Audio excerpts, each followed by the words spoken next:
CPM party జాతీయ ప్రధాన కార్యదర్శి కామ్రేడ్ సీతారాం ఏచూరి మృతి విప్లవ ఉద్యమానికి తీరని లోటు అని సిపిఎం ఏరియా కార్యదర్శి నన్నె సాబ్ అన్నారు. శుక్రవారం వర్ణి మండల కేంద్రంలోని సుభాష్ చంద్రబోస్ చౌరస్తాలో సీతారాం ఏచూరి చిత్రపటానికి పూలమాలలు వేసి ఘనంగా నివాళులర్పించారు.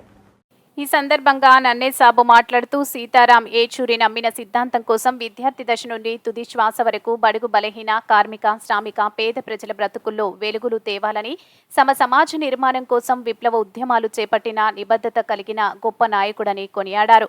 పార్టీ కార్యకర్తలు సీతారాం ఏచూరి అడుగుజాడల్లో నడవాలని ఆయన ఆశయ సాధన కోసం కృషి చేయాలని పిలుపునిచ్చారు. ఈ కార్యక్రమంలో నాయకులు మేకల మల్లేష్, గంగాధర్, సాయిబాబా, సాయిలు, మారయ్య, సాయి, లింగం, గంగారం తదితరులు పాల్గొన్నారు.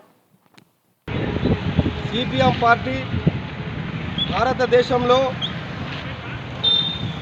ఎదుగుదల కోసం, బలోపేతం కోసం, కార్మిక, కర్షక, బడుగు బలహీన పేద ప్రజల బతుకుల మార్పు కోసం, సమాజ నిర్మాణం కోసం ఆయన చేసిన కృషి ఎనలేనిది.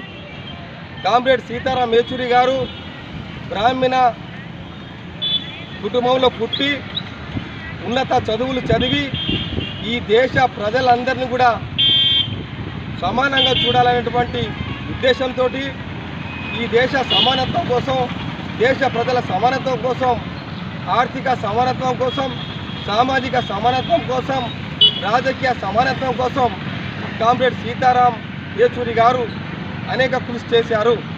మంచి పార్లమెంటన్గా, మంచి రాజకీయవేత్తగా ఆయన చేసిన కృషి ఈ దేశ ప్రజలందరికీ తెలుసు. కామ్రేడ్ సీతారాం ఏచూరి గారు మరణించడం సిపిఎం పార్టీకే కాదు, ఈ దేశ ప్రజానికానికి కూడా తీరని లోటు అని చెప్పి మేము తెలియజేస్తూ ఉన్నాం.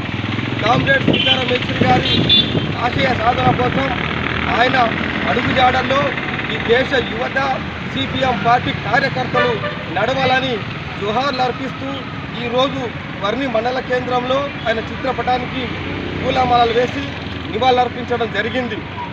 ఆయన ఆశయ సాధన కోసం పార్టీ కార్యకర్తలందరూ కూడా అడుగుజాడల్లో నడవాలని కోరుకుంటా ఉన్నాం.